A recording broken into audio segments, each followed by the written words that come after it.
To some people, a copper flashlight is like a sea-dew, necessary to existence.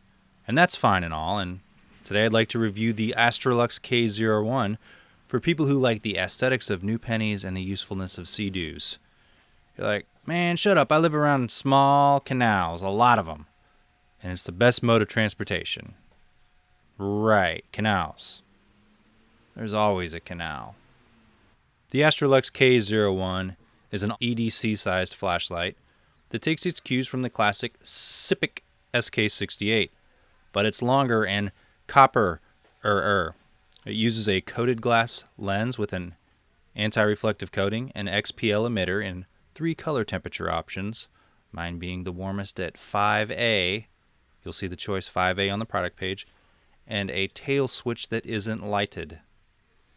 It runs off of a lithium-ion battery only. To take advantage of the full brightness, I'd recommend a high-drain 14500 cell. It may trip the protection of some underpowered cells. It will also not work with a AA alkaline battery. Copper is often used in flashlights because it's a good heat conductor and helps to pull away heat from the areas of the flashlight that generate the most of it. Flashlight modders often use big chunks of copper internally when they are turbocharging flashlights for maximum brightness. And alternatively, if you get a flashlight that's all copper, that will also help. The Astrolux K01 has basically the same user interface, brightness, modes, and operation as the BLF A6. Remember that review I did a while ago? But since it has a slightly larger reflector, you get a bit better throw and higher candela out of it. So if you have that light, the reason to upgrade would be copper and more candela. It comes with a pocket clip, spare O-rings, a lanyard, a spare tail cap cover. While you can program the light for 4 or 7 modes, I tested the 7 mode option. My figures and Astroluxes are on screen. First is level 1, or something you humans may refer to as moonlight. Then level 2, you can see the crenellated, whatever the hell. Bezel sort of keeps the beam pattern from being smooth at the edges. Level 3. Level 4. Level 5. Level 6. Then level 7. Level 7 steps down at 30 seconds, which brings up an important point. If you want to take advantage of the copper and supercharge it, you may want to, or you will need to change the driver, unless you just want a prettier, slightly throwier version of the Astrolux A6, or the BLF A6, whatever the hell it's called. The UI. The UI can be configured slightly. By that, I mean you can make it 4 or 7 modes and turn on or off mode memory. I chose 7 modes mainly because it has the moonlight and 4 mode version doesn't. I also turned off mode memory because if I use it in the middle of the night in a dark place, I mean not like a dark place, but more like a place without light. I like to start in the lowest mode first and work up and not be surprised with 1200 lumen surprise mode. That's what I used last because I was outside. Okay, so click it once to turn it on, and half presses after to advanced modes, from lowest to highest, then back again. You can also back those modes up by pressing and holding slightly longer. You see how it's backing up there? And that's also how you access super secret strobe modes. To get to these, you'll need to be in mode 1, the first mode, and then do long presses. First you hit turbo. A long press then gets you to tactical strobe. Another long press gets you to battery check. Another long press gets you to bike flasher. To go forward in modes, quicker taps. Long taps backwards, quick taps forward. To program the light, turn it off. Then turn it back on and do, I want to say like 14 really quick taps. You get into programming mode, there's only 2 options. Now it's going to be hard to do on the first time, but between, you'll see it flash twice. And then it'll flash twice, and then it'll go back to moonlight mode. Now you have to select the mode by clicking in the middle of those 2 flashes. The first double blink is 4 or 7 modes. Then the second double blink is mode memory. To activate or deactivate these, you have to turn the light off in the middle of the double blink. All right, I hope you understood that. A little bit of practice, you'll get it. Cool, runtimes. I did this with unprotected purple E-fests, exactly the ones seen here. Level 7, the highest, or turbo, steps down at 30 seconds in. You can reset it by turning the light off and then back on. As you can see with the lux meter in the frame, the brightness drops over its short runtime with the unprotected 14500 cells. 14500 cells do not offer long runtimes on high-powered lights like this. So it's sort of a drawback, but it's a smaller light. But lower modes are fine though, and they operate normally. The total runtime was about 20 minutes. The lights, built-in low voltage protection, cut in and shut the light off. Ending voltage when I checked the battery was 3.13 volts after it had about 45 minutes to rest after turning off. Okay, because I know some people do like using protected cells, we'll play it safe and try one runtime with the protected cell. This keep power, which is slightly higher capacity than that E-fest. It isn't quite as bright on turbo, but it's still a high quality protected cell. Now here it starts out, you get that 30-second step down, then it continues on, and then it starts to drop and hits the pretty low moonlight level, coming out at 34 minutes in. The cell works fine and protection doesn't trip. Now from here on out, I'll use the unprotected purple E-fests though. This battery is available on Banggood's website, the E-fest is not. Level 6, or the second brightest mode. Since it doesn't have a burst mode, but it is still pretty bright, you get about 20 minutes of runtime, just slightly longer than the other one. Remember, the lux meter in the frame is just here to show you how brightness drops over time. Please do not infer any lumen values directly from it. You can probably do some math and figure out some percentages. Starting number being 100%, whatever that was.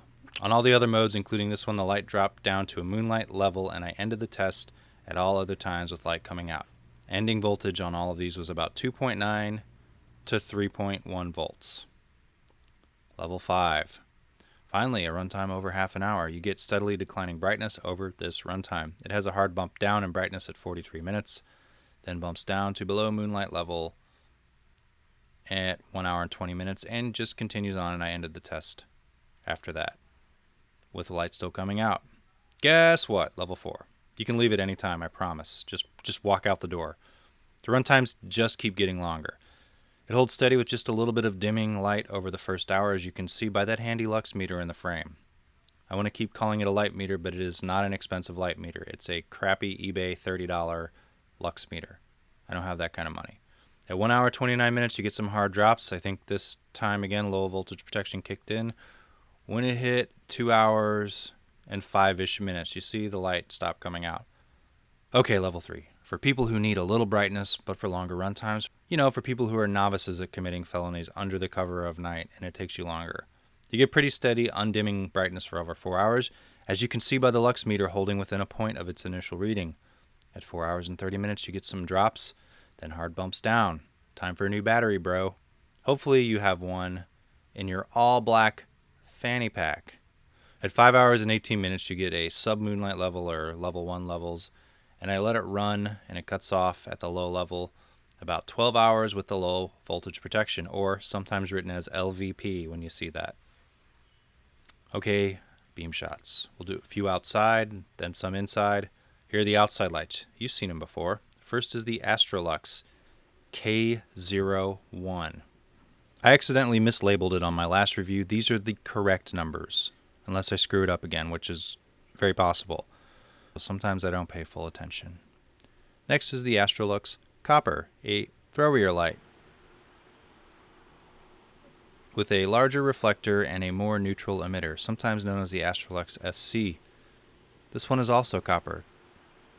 I don't think it's raw copper because it hasn't seemed to oxidize yet. Maybe an in-the-know user can chime in the comments section. Back to the K01 for a second. I really like the 5A tint. It's also available in a more neutral 3D tint, which is, you know, what most people will prefer because it's closer to white, and a 1A cool white tint for the most maximum of output and cool whiteness. Now the Astrolux SS, mostly stainless steel, but then also copper. Remember, these are heavy lights, almost too much for everyday carry people who carry in jeans pockets or pants pockets. What's your favorite tint in an XPL, and why? It might help some people decide in the comments if you let people know down below. Now the throwy Eye of Sekhmet. Remember this review? You're like, yeah, idiot, was the last one.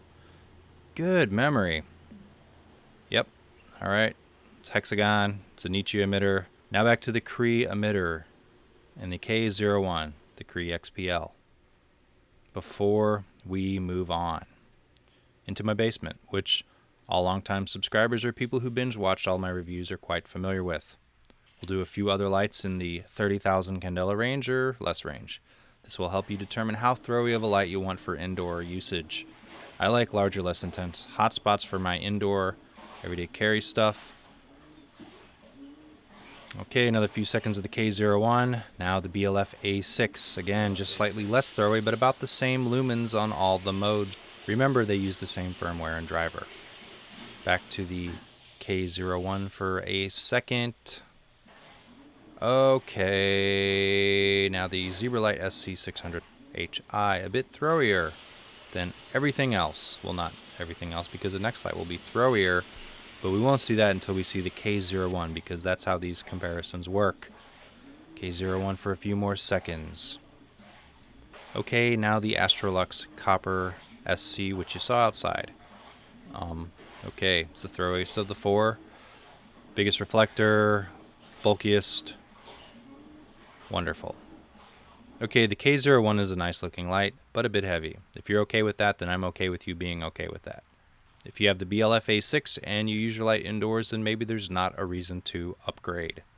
If you're happy with your tint, of course. Or maybe you just collect them. I don't know.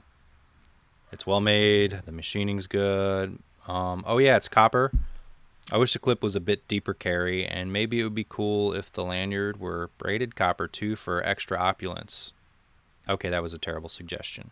If you like this review, give it a thumbs up, subscribe, comment, and buy the light at banggood.com, who provided it for review. Buying it there will help support this channel because I use an affiliate link. Thanks for watching.